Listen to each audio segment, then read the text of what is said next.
ಈ ಸಾರಿಯೂ BJPಯಲ್ಲಿ BSY ಬಡ adjustment ಪಾಲಿಟಿಕ್ಸನ್ನು ಮಾಡ್ತಾ ಇದೆ.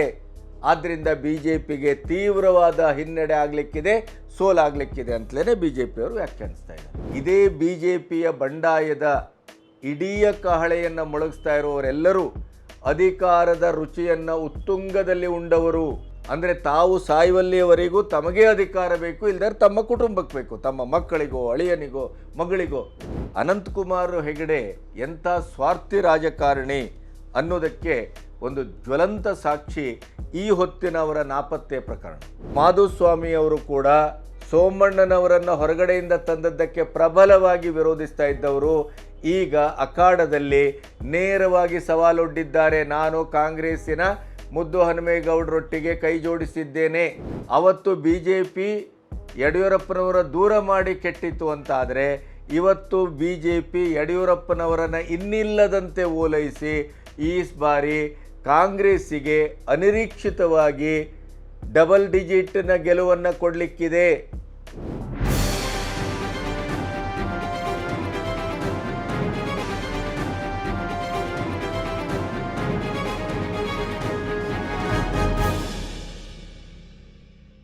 ನಮಸ್ತೆ, ಬಿ ಗಣಪತಿ ನ್ಯೂಸ್ ಚಾನಲ್ಗೆ ಸ್ವಾಗತ. ಒಂದು ಹಂತದಲ್ಲಿ ರಾಮ ಮಂದಿರ ಪುನರ್ ಪ್ರತಿಷ್ಠಾಪನೆಯಾದ ಸಂದರ್ಭ ಕರ್ನಾಟಕದಲ್ಲಿ BJP 25 ಕ್ಷೇತ್ರಗಳನ್ನು ನಿರಾಯಾಸವಾಗಿ ಗೆಲ್ಲುತ್ತದೆ ಅನ್ನುವಂಥ ಒಂದು ಭಾವನೆ ಇತ್ತು. ಅದು BJPಯವರದಷ್ಟೇ ಅಲ್ಲ, ಬಹುತೇಕವಾಗಿ ಆ ಹೊತ್ತಿನಲ್ಲಿ ಬಂದ ಸಮೀಕ್ಷೆ ಕೂಡ ಅದನ್ನೇ ಹೇಳಿತ್ತು. ಕಾಂಗ್ರೆಸ್ಸಿನ ಹೆಸರು ಹೇಳದ ಕೆಲವು ನಾಯಕರು ಕೂಡ ನಾವು ಬಹಳ ಕನಿಷ್ಠ ಮಟ್ಟದ ಫಲಿತಾಂಶವನ್ನು ನಿರೀಕ್ಷೆ ಮಾಡಬೇಕಾಗತ್ತೆ ಅಂತ. ಬಹುತೇಕವಾಗಿ ಚುನಾವಣಾ ಚಾಣಾಕ್ಷರು ಹೇಳುವ ಮಾತೇನು ಅಂತಂದರೆ, ಚುನಾವಣೆಯ ಸಂದರ್ಭದಲ್ಲಿ ಯಾವುದೇ ಸಮೀಕ್ಷೆ ಹೇಗೆ ಬಂದರೂ ಕೂಡ ಮತದಾನದ ಕೊನೆಯ ಕ್ಷಣದವರೆಗೂ ಯಾವುದೇ ಒಂದು ಘಟನೆ, ಯಾವುದೇ ಒಂದು ಪರಿಸರ ಯಾವ ರೀತಿಯ ಬದಲಾವಣೆಯನ್ನೂ ತರಬಹುದು. ಈಗ ಅದು ಎಲ್ಲೋ ಒಂದು ಕಡೆ ಕರ್ನಾಟಕದ ಮಟ್ಟಿಗೆ ಸತ್ಯ ಆಗ್ತಾ ಇದೆಯೇ ಅನ್ನುವ ಪ್ರಶ್ನೆ ಕಾಡ್ತಾ ಇದೆ. ಮುಖ್ಯವಾಗಿ ಜನಮತ ಸಮೀಕ್ಷೆ ಮತ್ತು ಚುನಾವಣಾ ಚಾಣಾಕ್ಷ ಪ್ರಶಾಂತ್ ಕಿಶೋರ್ ಅವರು ಈ ಹೊತ್ತಿನಲ್ಲಿ ಹೇಳಿದಂಥ ಮಾತೇನು ಅಂತಂದರೆ, BJPಗೆ ಕರ್ನಾಟಕ ಒಂದು ರೀತಿಯಲ್ಲಿ ಶಾಕ್ ಟ್ರೀಟ್ಮೆಂಟನ್ನು ಕೊಡಲಿಕ್ಕಿದೆ. ಅಂದುಕೊಂಡಷ್ಟು ಸಲೀಸಾಗಿ ಡಬಲ್ ಡಿಜಿಟನ್ನು ದಾಟಲಾರದು. 25ಕ್ಕೆ 25 ಅಥವಾ 28ಕ್ಕೆ 28 ಅನ್ನುವಂಥ ಮಾತಿದ್ರು. 22 ಪ್ಲಸ್ ಮೈತ್ರಿ 2 24 ಬರಬಹುದು ಅನ್ನುವಂಥ ರಾಷ್ಟ್ರೀಯ ವಾಹಿನಿಗಳ ಸಮೀಕ್ಷೆ ಏನಿದೆ, ದಿನಗಳೆದಂತೆ ಅದು ಕ್ಷೀಣಗೊಳ್ತಾ ಇದೆ, ಕುಗ್ತಾ ಇದೆ.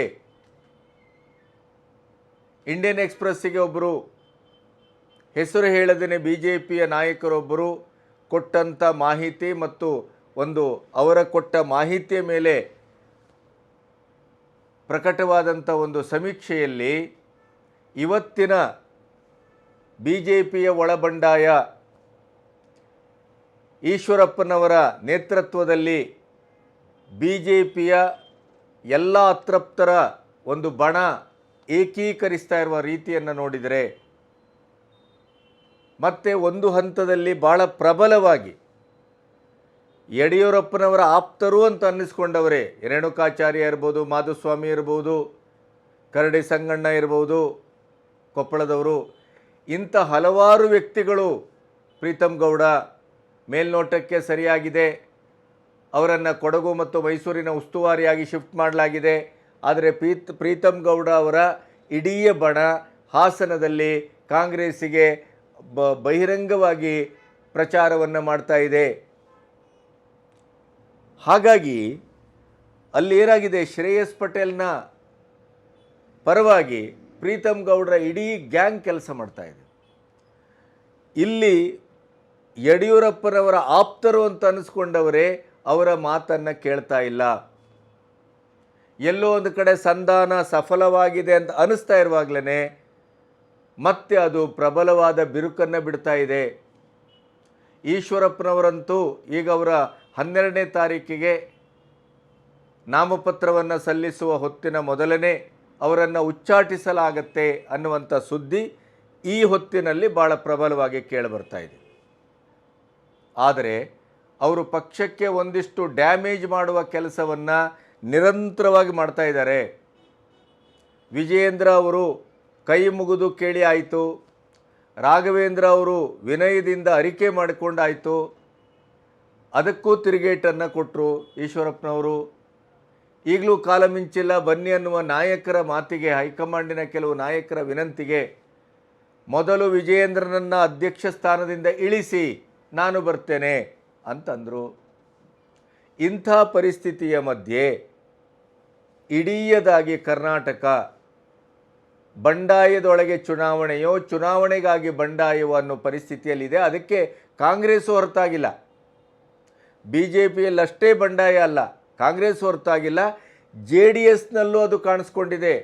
ಯಾಕೆಂತಂದರೆ ತುಮಕೂರಿನಂಥ ಜೆ ಡಿ ಎಸ್ಸಿನ ಪ್ರಬಲವಾದಂಥ ಕ್ಷೇತ್ರ, ಅಲ್ಲಿ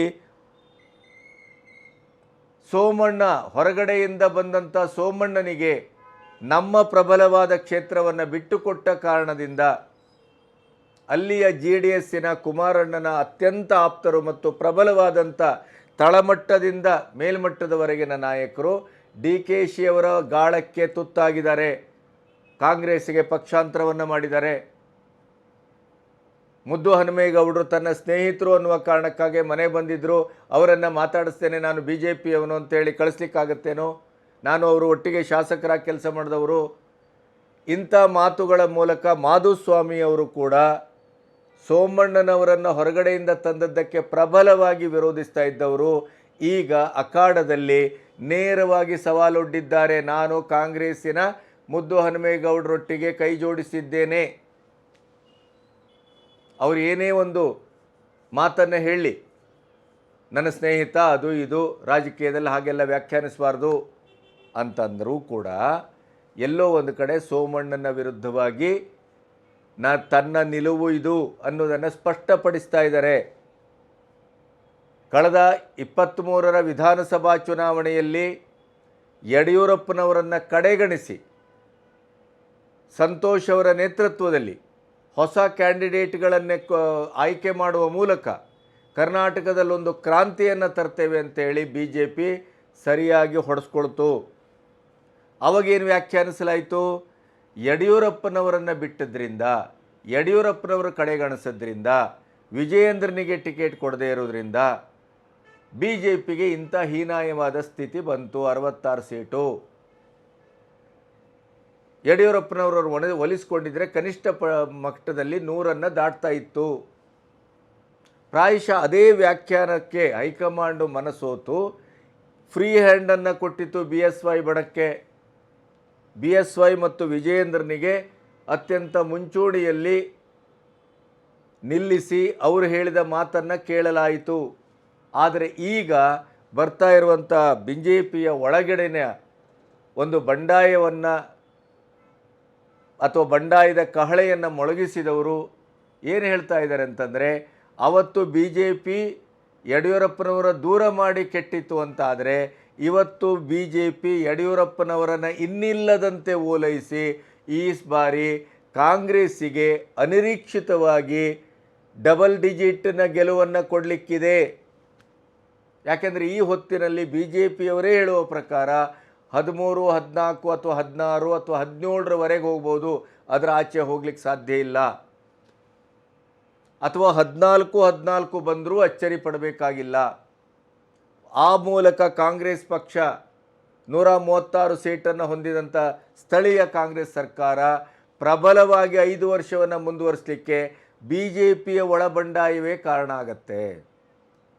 ವಿಧಾನಸಭಾ ಚುನಾವಣೆಯಲ್ಲೂ ಕೂಡ ಬಿ ಜೆ ಪಿಯ ಈ ವೈಯಕ್ತಿಕವಾದಂಥ ಲಾಲಸೆ, ಭ್ರಷ್ಟಾಚಾರ, ಸ್ವಜನ ಪಕ್ಷಪಾತ, ಜನವಿರೋಧಿ ನಿಲುವುಗಳು, ಅಹಂಕಾರ, ನಾವು ಗೆದ್ದೇ ಗೆಲ್ತೇವೆ ಅನ್ನುವಂಥದ್ದು, ಇಂಥ ಮೂರ್ಖತನದಿಂದಲೇ ಕಾಂಗ್ರೆಸ್ಸು ಅನಿರೀಕ್ಷಿತವಾಗಿ, ಅವರಿಗೆ ನಿರೀಕ್ಷೆ ಇರಲಿಲ್ಲ 136 ಸೀಟ್ ಬರುತ್ತೆ ಅಂತ, ಆದರೆ ಅಷ್ಟು ಬರುವಾಗ ಆಯಿತು.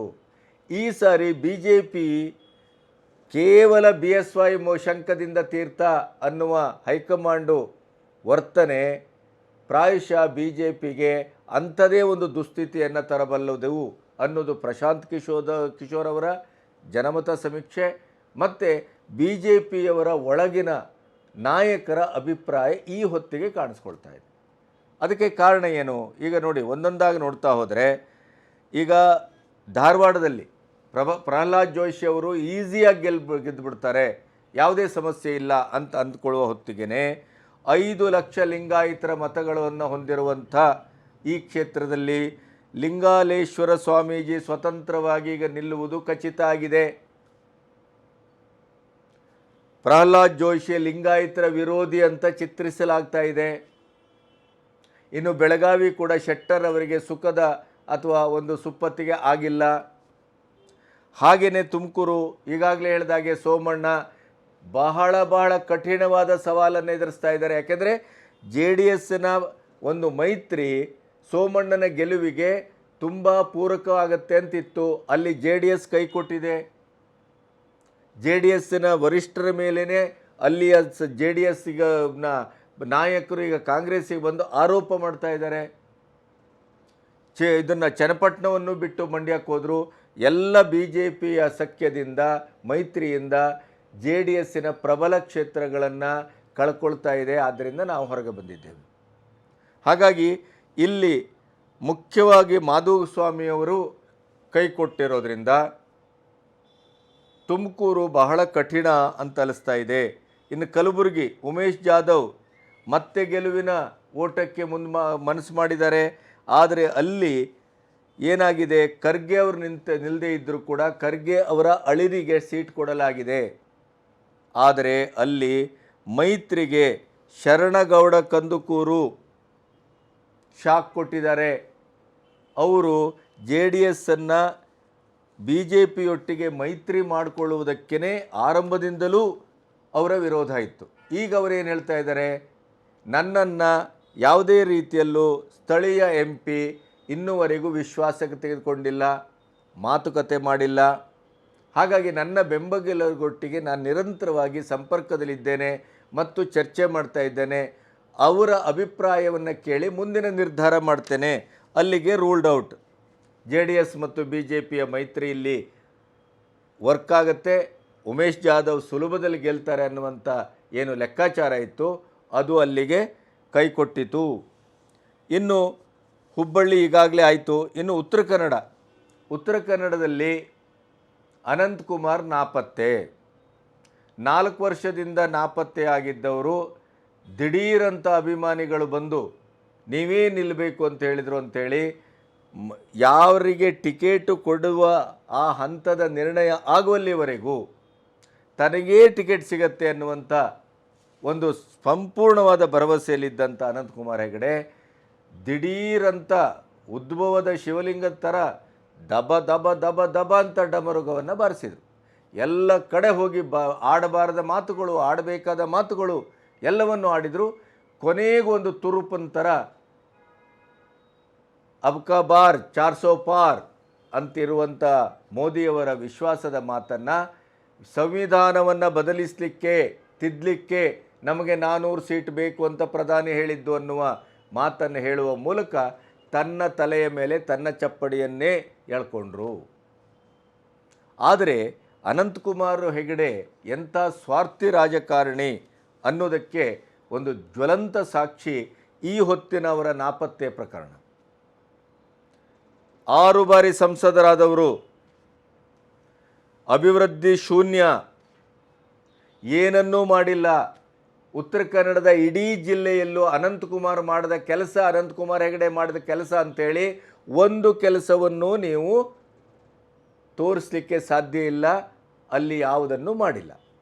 ಇಂಥ ಶೂನ್ಯ ಸಂಪಾದನೆಯ ಕೇವಲ ಹಿಂದುತ್ವದ ಟ್ರಂಪ್ ಕಾರ್ಡನ್ನು ಹಿಡ್ಕೊಂಡು ಹುಡಿ ಭಾಷಣವನ್ನು ಮಾಡಿ ಜನರನ್ನು ಮರಳು ಮಾಡಿ ಧರ್ಮದ ಗುಂಗನ್ನು ಹಿಡಿಸಿ ತಾನು ಪ್ರಬಲ ನಾಯಕ ಅನ್ನುವ ಮಟ್ಟಕ್ಕೆ ಗುರುತಿಸಿಕೊಂಡಂಥ ಇದೇ ಅನಂತಕುಮಾರ್ ಹೆಗಡೆ 6 ಬಾರಿ MP ಆದದ್ದು ಸಾಲದೆ ಅಧಿಕಾರ ದಾಹ ಅಂದರೆ ಇನ್ನೆಷ್ಟು ಇದೇ ಬಿ ಜೆ ಪಿಯ ಬಂಡಾಯದ ಇಡೀ ಕಹಳೆಯನ್ನು ಮೊಳಗಿಸ್ತಾ ಇರುವವರೆಲ್ಲರೂ ಅಧಿಕಾರದ ರುಚಿಯನ್ನು ಉತ್ತುಂಗದಲ್ಲಿ ಉಂಡವರು.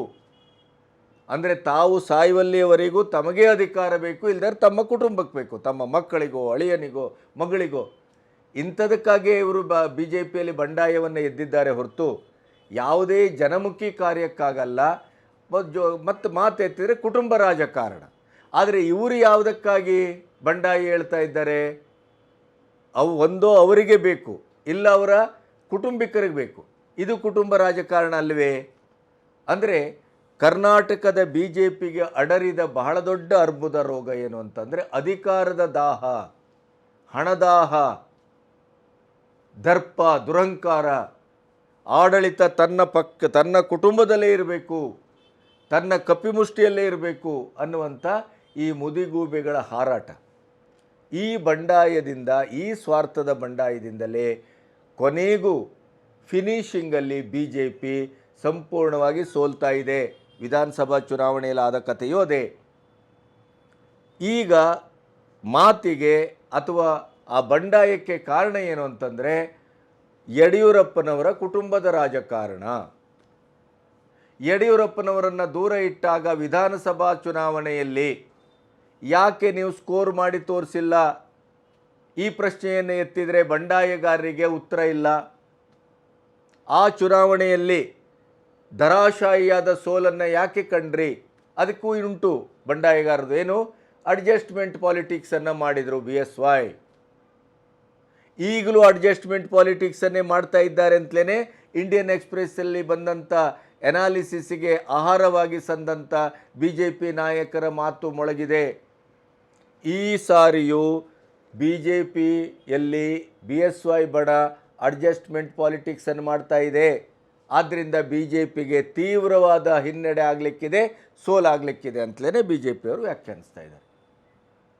ಹೀಗಾಗಿ ಅನಂತಕುಮಾರ್ ಹೆಗಡೆ ಅಂಥವರೇ ತಮ್ಮ ಅಧಿಕಾರ ನಮಗೇ ಬೇಕು ಟಿಕೆಟು, 6 ಬಾರಿ ಆದರೂ ನೀನೇನಪ್ಪ ಕಡ್ದು ಉಳಿಸಿದ್ದಿ ಅಂತಂದರೆ ಅದಕ್ಕೆ ಉತ್ತರ ಇಲ್ಲ. ಆದರೂ ನಮಗೇ ಟಿಕೆಟ್ ಬೇಕು, ನಾವೇ ಗೆಲ್ಲುವವರು. ಆದ್ದರಿಂದ ಕಾಗೇರಿ ಅವರಿಗೆ ನಾನು ಹೆಲ್ಪ್ ಮಾಡೋ ಪ್ರಶ್ನೆನೇ ಇಲ್ಲ, ಆದ್ದರಿಂದ ನಾಪತ್ತೆ. ಇಂಥ ದರಿದ್ರ ಮನೋಭಾವದ ರಾಜಕಾರಣಿಗಳು ಬಿ ಜೆ ಪಿಯಲ್ಲಿ ತುಂಬಿ ತುಳುಕ್ತಾ ಇದ್ದಾರೆ. ಅದರ ಪರಿಣಾಮವೇ ಮೋದಿಯವರ ಇಂಥ ಒಂದು ಅದ್ಭುತವಾದಂಥ ಅಭಿವೃದ್ಧಿ ರಾಜಕೀಯದ ಒಂದು ಪ್ರಭಾವ. ಅದರ ಜೊತೆಗೆ ಚಾರಿತ್ರಿಕವಾದಂಥ 370 ಅಬ್ರೋಗೇಟ್ ಮಾಡಿದ್ದಿರ್ಬೋದು, ತ್ರಿಬಲ್ ತಲಾಖನ್ನು ತೆಗೆದಿದ್ದಿರ್ಬೋದು, ಅಂತಾರಾಷ್ಟ್ರೀಯ ಮಟ್ಟದಲ್ಲಿ ಆರ್ಥಿಕವಾದಂಥ ಅಭಿವೃದ್ಧಿಯನ್ನು ಉನ್ನತ ಮಟ್ಟದಲ್ಲಿ ದಾಖಲಿಸಿದ್ದಿರ್ಬೋದು. ಒಬ್ಬ ಪ್ರಭಾವಿ ಪ್ರಚಂಡ ರಾಜಕಾರಣಿಯಾಗಿ ಮಹಾನಾಯಕನಾಗಿ ಹೊರಹೊಮ್ಮಿದ್ದಿರ್ಬೋದು. ರಾಮ ಮಂದಿರದ ಪುನರ್ ಪ್ರತಿಷ್ಠಾಪನೆಯಂಥ ಅದ್ಭುತವಾದಂಥ ಕೆಲಸ ಮಾಡಿದ್ದಿರ್ಬೋದು. ಈ ಎಲ್ಲ ಶಕ್ತಿ ಸಂಚಯದ ಮಧ್ಯೆ 399 ಸೀಟನ್ನು ಪಡ್ಕೊಳ್ತಾರೆ. ಸ್ವತಂತ್ರವಾಗಿ 338, 42ರವರೆಗೆ ಸೀಟ್ ಬರುತ್ತೆ ಬಿ ಜೆ ಪಿಯವ್ರದ್ದು ಅನ್ನುವಂಥ ಒಂದು ಅಲೆ ಇರುವಾಗ ಕರ್ನಾಟಕದಲ್ಲಿ ಇಂಥ ದುರ್ಭಿಕ್ಷ ಯೋಗ ಯಾಕೆ ಅಂತಂದರೆ ಸ್ವಯಂಕೃತ ಅಪರಾಧ, ಒಳಬಂಡಾಯ, ಸ್ವಾರ್ಥದ ರಾಜಕಾರಣ. ಈ ಬಂಡಾಯ ಕೇವಲ ಆಯಿತು ಯಡಿಯೂರಪ್ಪನವರ ಸ್ವಾರ್ಥ ಕುಟುಂಬ ರಾಜಕಾರಣಕ್ಕೆ ಇಡೀಯದಾಗಿ ಸಿಡಿದು ನಿಂತಿದೆ ಅಂತ ಆದರೆ ಒಂದು ಲೆಕ್ಕ. KJP ಕಟ್ಟಿದಾಗ ಯಾಕೆ ಬಿ ಜೆ ಪಿಯನ್ನು ಪ್ರಬಲವಾಗಿ ಕಟ್ಟಲಿಕ್ಕಾಗಲಿಲ್ಲ ಈ ನಾಯಕರಿಗೆ? 26 ಸೀಟ್ನಲ್ಲಿ KJP ತಪರಾಕಿ ಹೊಡೆತಲ್ಲ ಬಿ ಜೆ ಪಿಗೆ. ಆದ್ದರಿಂದಲೇ ಮತ್ತೆ ಮೋದಿಯವರು ಬಂದಾಗ ರಾಷ್ಟ್ರ ರಾಜಕಾರಣಕ್ಕೆ ಅವರನ್ನು ವಾಪಸ್ ಕರೆತರಲಾಯಿತು.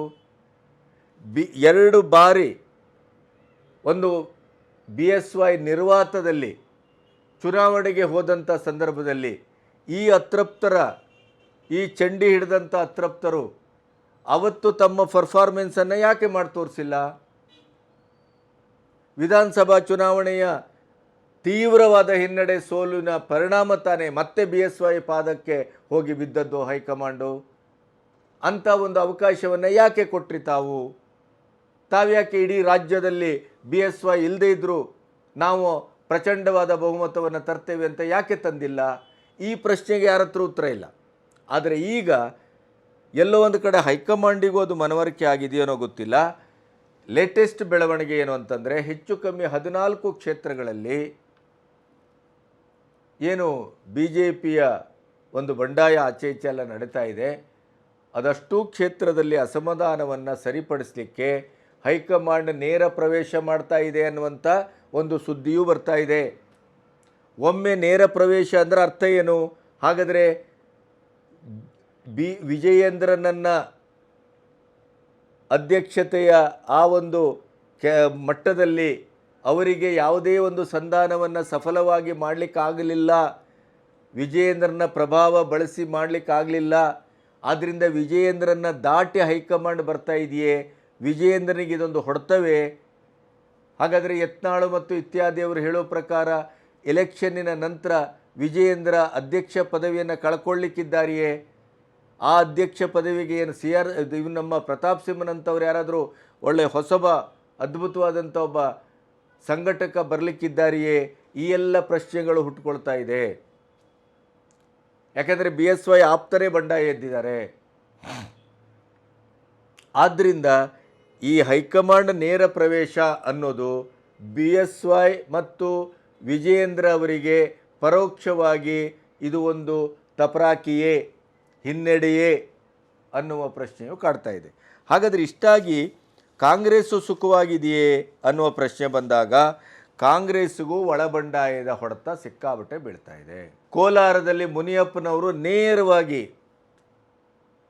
ಮುಖ್ಯಮಂತ್ರಿಯವರು ನಾಮಿನೇಷನ್ ಸಂದರ್ಭದಲ್ಲಿ ಆದಂಥ ಫಂಕ್ಷನ್ನಿಗೆ ಸಮಾರಂಭಕ್ಕೆ ನನ್ನನ್ನು ಕರೆದಿಲ್ಲ, ನನ್ನ ಹುಟ್ಟೂರು ಕಾಂಗ್ರೆಸ್ಸನ್ನು ಬೆಳೆಸಿದ್ದೆ ನಾನು, ಆದರೆ ನನಗೆ ಅವಮಾನ ಮಾಡಿದ್ದಾರೆ, ಅವರೇ ಗೆಲ್ಸ್ಕೊಂಬರಲಿ, ನನಗೆ ಚಿಕ್ಕಬಳ್ಳಾಪುರದ ಜವಾಬ್ದಾರಿ ಕೊಟ್ಟಿದ್ದಾರೆ, ಅದನ್ನು ನಾನು ನೋಡ್ಕೊಳ್ತೇನೆ, ಕೋಲಾರದಲ್ಲಿ ಅವರೇ ಗೆಲ್ಸ್ಕೊಂಡು ಬರಲಿ ಅನ್ನುವಂಥ ಒಂದು ಮಾತನ್ನು ಮುನಿಯಪ್ಪನವರು ಹೇಳಿದ್ದಾರೆ. ಹಾಗಾಗಿ ಕೋಲಾರದ ಸಂದರ್ಭ ಮತ್ತು ಬೇರೆ ಬೇರೆ ಕಡೆ ಕಾಂಗ್ರೆಸ್ಸಿನ ಬಂಡಾಯವೂ ಏನು ಕಡಿಮೆ ಇದ್ದದ್ದಲ್ಲ, ಕಾಂಗ್ರೆಸ್ಸಿಗೂ ಬಂಡಾಯದ ಬಿಸಿ ತಡ್ತಾ ಇದೆ. ಹಾಗಾಗಿ ರಮೇಶ್ ಕುಮಾರ್ ನಿವೃತ್ತಿಯನ್ನು ಘೋಷಿಸಿದ್ದಾರೆ, ಚಿಕ್ಕಬಳ್ಳಾಪುರದಲ್ಲಿ ಮೊಯ್ಲಿ ಅವರು ನಿವೃತ್ತಿಯನ್ನು ಘೋಷಿಸಿದ್ದಾರೆ.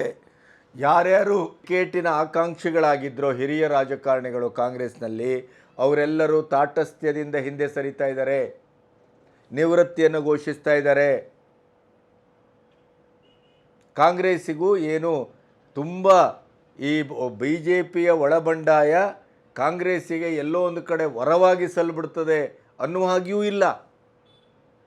BJP ಮತ್ತು JDSನಿಂದ ಈ ಪುಡಿ ನಾಯಕರುಗಳನ್ನೆಲ್ಲ ಸ್ಥಳೀಯವಾಗಿ ಅವರನ್ನು ಪಕ್ಷಕ್ಕೆ ಸೇರಿಸಿಕೊಳ್ಳುವ ಮೂಲಕ ನಾವೆಲ್ಲೋ ಪಕ್ಷಕ್ಕೆ ಆಘಾತ ಮಾಡ್ತಾ ಇದ್ದೇವೆ ಅನ್ನುವ ಒಂದು ಪೋಸ್ ಕೊಡ್ತಾ ಇದ್ದಾರೆ ಹೊರತು ಎಲ್ಲಿಯೂ ಅಂಥ ಒಂದು ಪ್ರಬಲವಾದಂಥ ಶಕ್ತಿಯನ್ನು ಕೂಡ ಕಾಂಗ್ರೆಸ್ಸು ತೋರ್ಪಡಿಸ್ತಾ ಇಲ್ಲ. ಆದರೆ BJPಯ ಈ ತೀವ್ರವಾದಂಥ ಒಳ ಹೊಡೆತ, ಯಾಕೆಂದರೆ ಏನಕ್ಕೇನ BSY ಬಣವನ್ನು ಅವರ ಕುಟುಂಬವನ್ನು ಈ ಸಾರಿ ಹೊಡೆದೇ ತೀರ್ತೇವೆ ಅಂತ ಈಶ್ವರಪ್ಪನವರ ನೆಲೆಯಲ್ಲಿ ಈ ನೇತೃತ್ವದಲ್ಲಿ ಭಾಳಷ್ಟು ಒಂದು ದೊಡ್ಡ ಗ್ಯಾಂಗ್ ಈಗ ಫಾರ್ಮ್ ಆಗಿದೆ, ಅದು ಒಳಗಡೆ ಪೆಟ್ಟು ಕೊಡ್ತಾ ಇದೆ.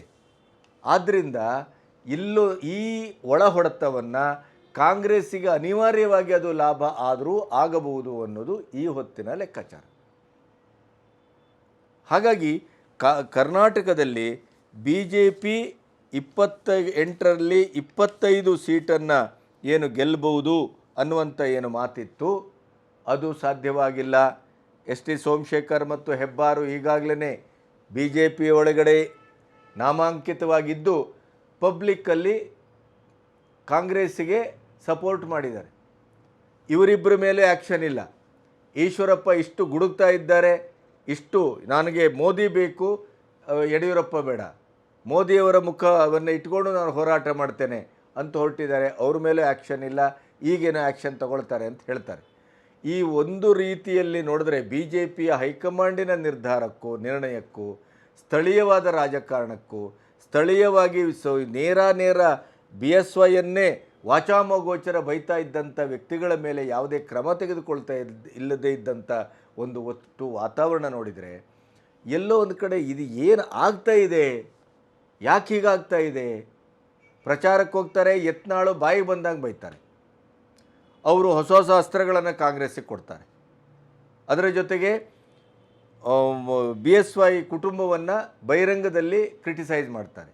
ಇತ್ತೀಚೆಗೆ ಪ್ರತಾಪ್ ಸಿಂಹ 2004ರ ಉದಾಹರಣೆಯನ್ನು ಕೊಟ್ಟು ಅತಿಯಾದ ಉತ್ಸಾಹದಲ್ಲಿ ಬಿ ಜೆ ಪಿ ಮೈಮರೆತು ಅನಾಹುತಕ್ಕೆ ಎಡೆ ಕೊಡಬಾರದು ಅಂತ ಒಂದು ರೀತಿಯಲ್ಲಿ ತನಗೆ ಟಿಕೆಟ್ ಸಿಗದೇ ಇರುವ ಕಾರಣಕ್ಕೋ ಏನೋ ಅನ್ನುವ ರೀತಿಯಲ್ಲಿ ಅವರು ಮಾತಾಡಿ ಬಂದರು. ಅವರಿಗೆಲ್ಲೋ ಒಂದು ಕಡೆ ಪ್ರಚಾರದ ಇದನ್ನು ಮೊಟಕುಗೊಳಿಸುವ ಕೆಲಸವು ನಡೀತಾ ಇದೆ ಅನ್ನುವ ಒಂದು ಸುದ್ದಿಯು ಬರ್ತಾ ಇದೆ. ಹೀಗೆ ಅಯೋಮಯವಾದ ಸ್ಥಿತಿಯಲ್ಲಿ ಕರ್ನಾಟಕದ ಬಿ ಜೆ ಪಿ ಇದೆ. ಇಡೀ ರಾಷ್ಟ್ರದಲ್ಲಿ ಎಲ್ಲ ಕಡೆಯೂ ಒಂದು ರಾಷ್ಟ್ರೀಯತೆಯನ್ನು ಬಿಂಬಿಸುವ, ಸನಾತನ ಧರ್ಮವನ್ನು ಬಿಂಬಿಸುವ, ರಾಮಕೃಷ್ಣರವನ್ನು ಒಂದು ಮತ್ತೆ ಜನಮನದ ಎದುರು ತಂದು ನಿಲ್ಲಿಸುವ ಈ ಎಲ್ಲ ಕೆಲಸಗಳ ಮೂಲಕ ಅಭಿವೃದ್ಧಿ, ಒಂದು ಭಾರತ, ವಿಕಸಿತ ಭಾರತ, ಈ ಎಲ್ಲ ಚರಿಷ್ಮಾದಲ್ಲಿ ಅತ್ಯಂತ ಮುನ್ನಡೆಯನ್ನು ಸಾಧಿಸ್ತಾ ಇದ್ದರೆ, ಇಡೀ ರಾಷ್ಟ್ರದಲ್ಲಿ ಅತ್ಯಂತ ಕಳಪೆಯ ಪ್ರದರ್ಶನ, ಭ್ರಷ್ಟಾಚಾರ, ಸ್ವಜನ ಪಕ್ಷಪಾತ, ಕುಟುಂಬ ರಾಜಕಾರಣ, ಆಮೇಲೆ ಒಳಪೆಟ್ಟು, ಒಬ್ಬರಿಗೊಬ್ಬರಿಗೆ ಕಂಡ್ರಾಗದೇ ಇರುವಂಥ ಈ ದ್ವೇಷದ ರಾಜಕಾರಣದಲ್ಲಿ ಸಂಪೂರ್ಣವಾಗಿ ಮುಳುಗುವ ಹಡಗು ಏನಾದರೂ ಇದ್ದರೆ ಅದು ಕರ್ನಾಟಕದ ಬಿ ಜೆ ಪಿ ಅಂತ ಈ ಹೊತ್ತಿಗೆ ಅನ್ನಿಸ್ತಾ ಇದೆ. ಯಾಕೆಂದರೆ ವಿಧಾನಸಭಾ ಚುನಾವಣೆಯಲ್ಲಿ ಇಷ್ಟು ಪೆಟ್ಟು ತಿಂದರೂ ಕೂಡ ಕಾಂಗ್ರೆಸ್ಸಿನ ಗ್ಯಾರಂಟಿ ಮತ್ತು ಅವರ ವೀರಾವೇಶದಲ್ಲಿ ಬಿ ಜೆ ಪಿಗರನ್ನು ಇಷ್ಟು ಹೀನಾಯಮಾನವಾಗಿ ಅವರು ಕಾಡ್ತಾ ಇದ್ದರು. ಅವರು ಇಡೀ ಸಾರ್ವಜನಿಕ ಜೀವನದಲ್ಲಿ ಅವರನ್ನು ವಾಚಾಮಗೋಚರವಾಗಿ ಮಾನ ತೆಗೆಯುವ ಮಟ್ಟಕ್ಕೆ ಕಾಂಗ್ರೆಸ್ಸು ಕೆಲಸ ಮಾಡ್ತಾಯಿದ್ರು ಕೂಡ ಬಿ ಜೆ ಪಿಯಲ್ಲಿ ಏನಕ್ಕೇನ ನಾವು ಒಗ್ಗಟ್ಟಾಗಿ ಇದ್ದದ್ದೆಲ್ಲವನ್ನು ವೈಷಮ್ಯವನ್ನು ಬಿಟ್ಟು ಮೋದಿಯವರ ನೇತೃತ್ವದಲ್ಲಿ ಮೋದಿ ಮತ್ತೆ ಪ್ರಧಾನಿ ಆಗಬೇಕು ಅಂತಾರೆ, ಆದರೆ ಒಳಗೆ ಯಾವುದೇ ರೀತಿಯಲ್ಲೂ ಒಗ್ಗಟ್ಟಿನ ಪ್ರದರ್ಶನ ಕಾಣ್ತಾ ಇಲ್ಲ. ಹಾಗಾಗಿ ಪ್ರಾಯಶಃ ಅಂದುಕೊಂಡಂಥ ರೀತಿಯಲ್ಲಿ ಕಾಂಗ್ರೆಸ್ಸಿನ ವಿರುದ್ಧ ಕರ್ನಾಟಕದಲ್ಲಿ ಬಿ ಜೆ ಪಿ ಕೆಲಸ ಮಾಡಲಾರದೇನೋ. ಮೋದಿಯವರ ಕೈ ಬಲಪಡಿಸುವ ಬದಲು ಮೋದಿಯವರಿಗೆ ಬಲವಾಗಿಯೇ ಇವರು ಒಳಗಿನ ಈ ಬಂಡಾಯದ ರಾಜಕಾರಣ, ಸ್ವಾರ್ಥದ ರಾಜಕಾರಣ, ಅಧಿಕಾರಕ್ಕಾಗಿ ರಾಜಕಾರಣ, ಟಿಕೆಟ್ ಸಿಗಲಿಲ್ಲ ಅನ್ನೋ ಕಾರಣಕ್ಕಾಗಿ ಅತೃಪ್ತರ ರಾಜಕಾರಣ ಇವೆಲ್ಲವೂ ಸೇರಿ ಕರ್ನಾಟಕದ ಬಿ ಜೆ ಪಿ ಕೊನೆಗೂ ಅತಿ ಉತ್ಸಾಹದ ಒಂದು ಮುನ್ನಡೆಯನ್ನು ತೋರಿಸಿ ಫಿನಿಷಿಂಗಲ್ಲಿ ಚುನಾವಣೆಯ ಫಲಿತಾಂಶದಲ್ಲಿ ಅತ್ಯಂತ ಒಂದು ಹಿನ್ನಡೆಯನ್ನು ಅನುಭವಿಸಬಹುದೇನೋ ಅಂತ ಈ ಹೊತ್ತಿನ ಒಂದು ಸಮೀಕ್ಷೆ, ಈ ಹೊತ್ತಿನ ಒಂದು ದೃಷ್ಟಿ, ಈ ಹೊತ್ತಿನ ಒಂದು ವಾತಾವರಣ. ನಮಸ್ತೆ.